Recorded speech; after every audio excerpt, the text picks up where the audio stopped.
कि रात है कोई कह नहीं सकता है, ये दिन है कि रात है, ये सुबह का टाइम है। टाइम लगभग हो रहा है 9:30 का और भयानक तरीके से आंधी तूफान आ रही है, भयानक तरीके से।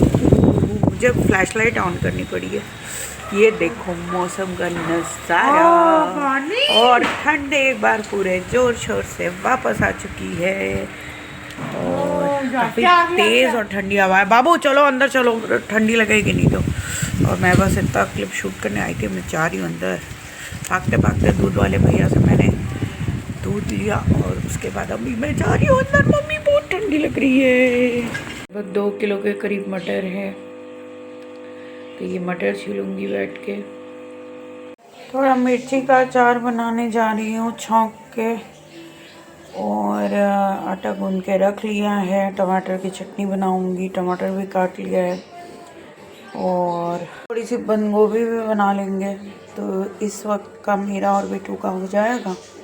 तो रोटी, अचार और बंद गोभी खाने में फ़िलहाल बस यही है। तो ये है ओरिजिनल रंग रूप जो नहाने के बाद इंसान का होता है सनलाइट में। और आज कैमरा नहीं क्लीन कर पाई हूँ आज। लाओ, नहीं लाए अमरूद? बेटू को बोला टेबल पे अमरूद रखे, ले आओ काट के दें, तो वो नहीं लेके आए। एनीवेज, कल तो बहुत मौसम ख़राब था, ठंड भी बहुत थी। सुबह सुबह बहुत ठंडी हवा थी, लेकिन अब हवा रुकी है और धूप तेज़ निकली है, तो ना अच्छा लग रहा है यार। उठ के कौन जाए, अभी भी आके बैठी हूँ कपड़े फैला के। तो जो कुछ भी रूटीन रहा है रहेगा, आपसे ज़रूर शेयर करूँगी। एंड लाइव्स ना करने से सच में मुझे बहुत सुकून है। मैंने ये नहीं कहा है कि लाइव्स नहीं करूँगी, लाइव्स करूँगी, पर फेस लाइव नहीं करूँगी। और ऐसा कब तक चलेगा ये भी नहीं पता मुझे, अनटिल एंड अनलेस जब तक मौसम सही नहीं हो जाता और मुझे खुद से अंदर से दिल नहीं करेगा कि मैं करूँ, तब तक नहीं आऊँगी। वैसे भी मेरी फेस लाइव ना आने से कौन सा दुनिया के कारोबार रुके जा रहे हैं। मेरे रेगुलर व्यूअर्स भी तो नहीं आते हैं मुझे सपोर्ट करने, तो मैं किसके लिए आऊँ। मोनोलॉग वाली लाइव करनी है ना, तो फिर एक पॉडकास्ट चैनल बना के आपने जो भी मेरे थॉट्स हैं उनको पॉडकास्ट में भी शेयर कर दूँ, तो अपनी एनर्जी को सही डायरेक्शन में इन्वेस्ट करूँ ना, जनरेट करूँ, ना कि लाइव कर करके खुद को थकाऊँ।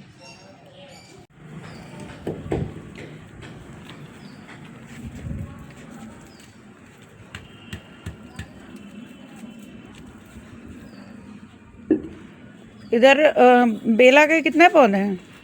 3 होंगे मेरे ख्याल से, 3 या 4। एक छोटा गमला भी होगा। वो छोटे वाले को बड़े में कर देना इस बार।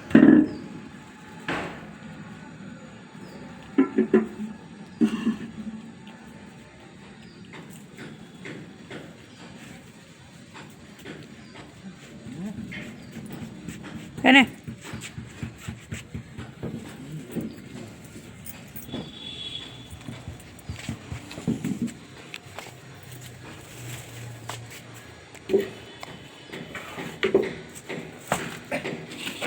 ये तो जराकुस की ऐसे डंडी निकल गई थी, तो हमने इसमें लगा दिया था। ये जराकुस हटा दीजिएगा, नहीं घेर लेगा। तो लास्ट ईयर पौधों की रीप्लांटिंग नहीं हो पाई थी, जिसकी वजह से जो है ना उतना फूल नहीं आ रहे थे, ना बेला के पेड़ों में, ना गुड़हल के पेड़ों में, ना गुलाब के पेड़ों में। तो 2 राउंड में पेड़ों की सबकी रीप्लांटिंग का सीन चल रहा है और हमारे भैया कर रहे हैं काम। तो बस हमने आपसे पहले कहा था 4 बोरी खाद का है खर्चा, प्लस मिट्टी मिलाओगे।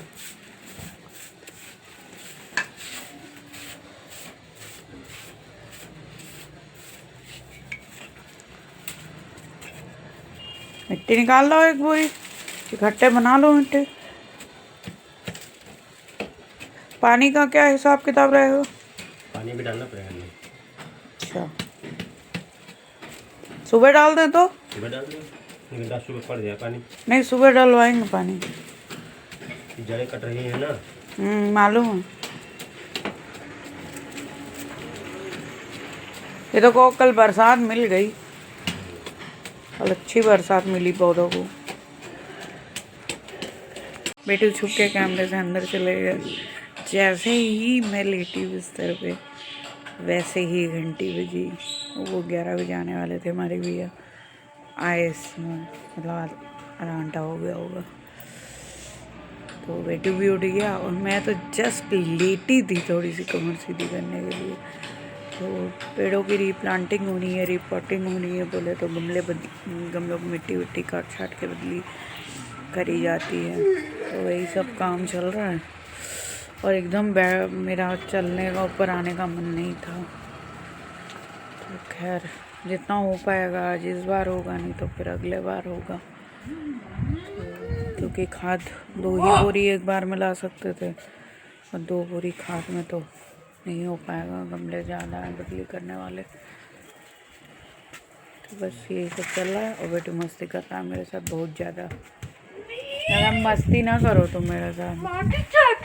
धूप निकलने लगी है तो ये वाले गुलाब में इतना प्यारा शेड आया है। वैसे तो डार्क मरून में येलो चित्ती वाला आता है, लेकिन इसमें इस बार येलो पंखुड़ियाँ ज़्यादा आ रही हैं। प्यारा लग रहा है देखने में। अब तो मिट्टी के गमले इतने मजबूत मिलते भी नहीं।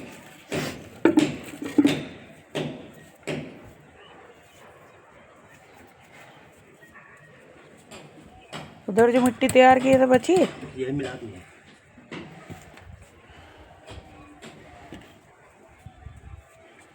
ये नए भरे हुए हैं। हाँ ये नए भरे हुए हैं, ये दोनों नए भरे हुए हैं। हाँ 4 है ये। 4 ये वाले साइज के हैं और बाकी उधर तो बहुत बड़े वाले हैं। वो तो नया खाद नहीं लाओगे तब तक हो नहीं पाएगा। कौन वाले? इधर वाले गमले में कुछ नया लगाया करो, हमसे गमला पूछ लिया करो।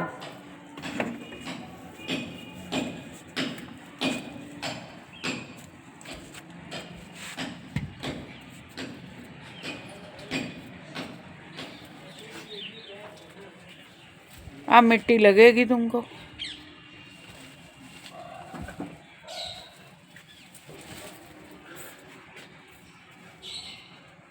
धूप तो तेज़ है पर हवा इतनी ठंडी है ना, और सुबह से बहुत ठंडी हवा है। धूप तो निकल आई है, अच्छी बात है। तो अभी हम लोग नहा धो के खाना आधा बना के ऊपर आए हैं और अभी थोड़ी देर धूप में बैठेंगे, तब तक चावल बन जाएंगे। आज कुछ स्पेशल बनाए हैं तो नीचे जाके दिखाऊंगी। यहाँ से कोई बताओ। आई होप आप लोग अच्छे होंगे। मैं कैसी हूँ? मैं भी अच्छी हूँ, बहुत अच्छी हूँ। कंस्ट्रक्शन एक ख़त्म नहीं हो पाता, दूसरा शुरू हो जाता है। तो और ये मौसम भी बहुत एलर्जिक है, तो मेरी आँखों में बहुत एलर्जी की प्रॉब्लम हो रही है। एंड ऐसे टाइम पे मुझे धूल, डस्ट, हीट और किस चीज़ से बचने के लिए कहा जाता है। देखो मैं चश्मा नहीं लेके आई, गलत बात। और इस समय मुझे बचने के लिए कहा जाता है, स्क्रीन टाइम अपना कम करने के लिए कहा जाता है। तो लाइव्स ना करने का, डायरेक्ट लाइव्स ना करने का एक रीज़न ये भी है, भाई आंखें हैं तो सब कुछ है। यूट्यूब भी ज़िंदा तभी रह पाएगा जब मेरी आंखें रह पाएंगी।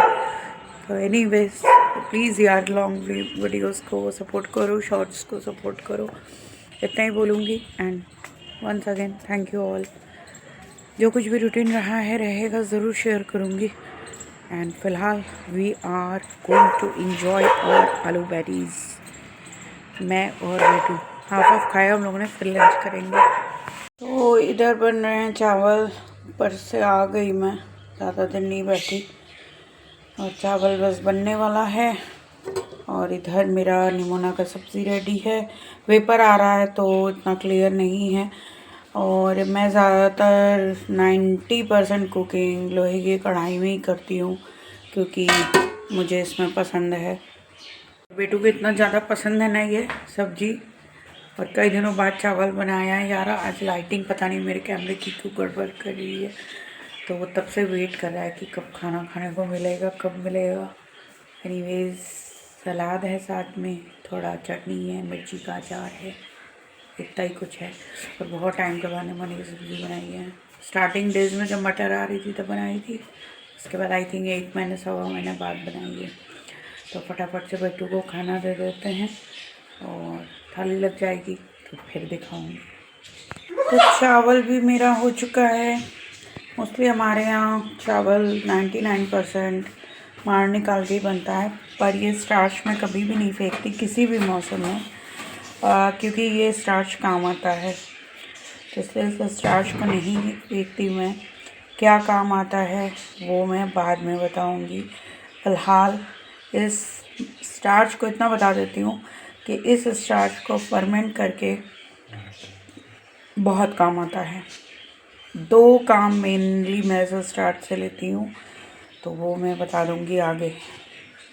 और बस चावल थोड़ा सा ठंडा हो जाए, तुम खिले खिले राइस बने मेरे, फटाफट बेटू को खाना लगाते हैं।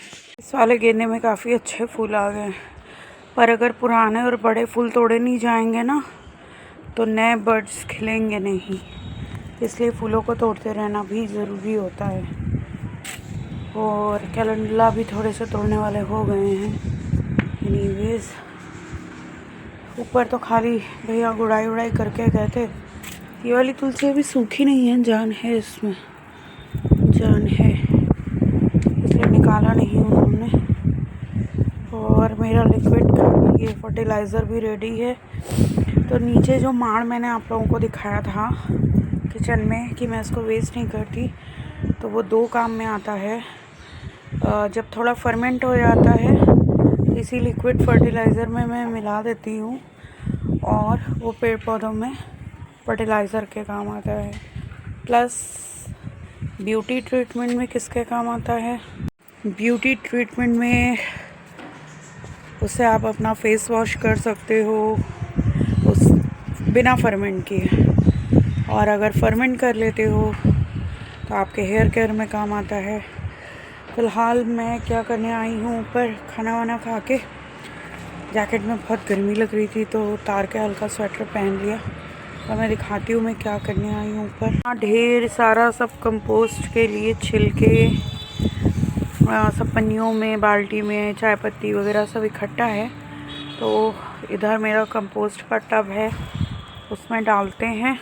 नेक्स्ट टाइम भैया आएंगे ना तो जो भी गार्डन का वो निकलेगा कचरा, मैं वापस उसको गमले में डलवा देती हूँ ताकि मिट्टी वेस्ट ना हो ना। जो पत्तियाँ वगैरह रहती हैं या मिट्टी जो निकलती है वो वापस गमले में डलवा देते हैं, तो फिर से खाद बन जाती है और मिट्टी का लेवल भी मेंटेन रहता है, मिट्टी वेस्ट नहीं होती, नालियाँ चौक नहीं होती।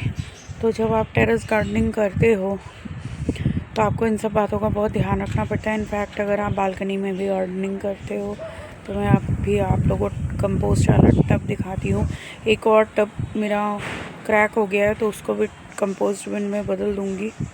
मेरा कंपोस्ट वाला टब नेक्स्ट टाइम भैया आएंगे ना उसको उधर की तरफ थोड़ा धूप में रखवाऊँगी, क्योंकि इधर थोड़ी छाँव पड़ जाती है, उधर धूप की तरफ रहेगी और ऊपर नीचे करवा देंगे इसको थोड़ा। मेरे हाथों में तो इतना दम है नहीं कि मैं खुरपी से करूं, तो कंपोस्ट जल्दी रेडी होगा। एक ये भी कंपोस्ट बिन है, एंड एक और रेडी हो जाएगा, वो जो टूटा वाला टब है उसमें रेडी हो जाएगा। तो पेड़ों के लिए घर की फर्टिलाइज़र प्योर बहुत अच्छी मिल जाती है। गीला सूखा कचरा अलग भी रखने की ज़रूरत नहीं पड़ती है। ऊपर वाली छत में मेरा आना थोड़ा कम ही हो पाता है। यहाँ आ जाओ सोलर के नीचे तो धूप बहुत चमक रही है। तो फ़िलहाल आ गई हूँ ऊपर। वैसे खाना खाने के बाद फिर बिल्कुल ऊपर मन नहीं कर रहा था, फिर शाम को भी आलस आ जाती है, तो मैंने कहा ये वाला काम अभी कर लेते हैं और नेक्स्ट। हाँ, एक चीज़ और दिखाती हूँ। अभी ऊपर आ ही गई हूँ तो ऊपर का नज़ारा दिखा दूँ। तो ये कंपोस्ट वाला काम करते हैं। आई थिंक इतना डालने के बाद ये काफ़ी भर जाएगा टब, तो इसको थोड़ा धूप की तरफ रखवाएंगे, तो क्योंकि धूप में कंपोस्ट जल्दी तैयार होता है, ऐसे छाँव में तो गल के बनने में बहुत टाइम लग जाएगा। That's really funny. नहीं, लेकिन छोटे छोटे अभी इधर ठंड इतनी रही ना तो पौधे उतने ग्रो नहीं कर पाए, वरना इतने बड़े बड़े टमाटर खिलते हैं मतलब निकलते हैं। तो ऐसा नहीं है इनसे घर का खर्च पूरा हो जाता है, या धनिया जितनी निकली तो उससे घर का खर्च पूरा हो गया, पर एक खुशी होती है ग्रो करने की, उनको यूज़ करने की। और वो जो ये काम करते हैं ना, प्रोफेशनली नहीं, हम जैसे लोग, वही इसकी खुशी फील कर सकते हैं। फ़िलहाल ऊपर वाली छत को थोड़ा अरेंज करवाना है, नेक्स्ट टाइम थोड़ा उनसे करवाते हैं। कल काफ़ी अच्छा काम हो गया कि गमलों की रिप्लांटिंग काफ़ी हद तक हो गई, जो बचे हैं वो नेक्स्ट सैटरडे में होंगे। तो मेरा एक ये बहुत बड़ा हेडेक था लास्ट ईयर, इसी वजह से मुझे गुड़हल के फूल नहीं मिल पाए थे ज़्यादा, और उधर बहुत धूप चमक रही है इसलिए मैं इधर आ गई शेड में। एंड आज का व्लॉग फ़िलहाल यहीं तक रखते हैं। मिलती हूँ आपसे फिर एक नई दिन, नई सी उम्मीद और नए से व्लॉग के साथ। Till then bye, take care, Avinashi. इतना सब करने के बाद भी ऐसा नहीं है कि फर्टिलाइज़र का खर्चा पूरा हो जाता है। पौधे हैं, बहुत सारे हैं, टच वुड, माशाल्लाह नज़र ना लगे। लेकिन बीच में मैं बिल्कुल भी कंपोस्ट नहीं बना पा रही थी due to my health reason, तो मैं डायरेक्ट पेड़ों में डाल दे रही थी। एंड अभी थोड़ा फिर से फोकस करना शुरू किया है। एक तो यूट्यूब और लाइव ने ना मेरे और बहुत से शौक पे थोड़ा सा ब्रेक लगा दिया है। पूरा ब्रेक ना सही तो एक फुल स्टॉप या कॉमा ज़रूर लगा दिया है। तो फ़िलहाल बहुत मन मचल रहा है, क्योंकि यहीं अंदर आके टेबल पे बैठी हूँ। अभी कपड़े तय करने हैं, थोड़ा निटिंग करूँगी यहाँ बैठ के, फिर जाके रेस्ट करूँगी। बहुत मन मचल रहा है यार लाइव करने को, लेकिन नहीं करूँगी।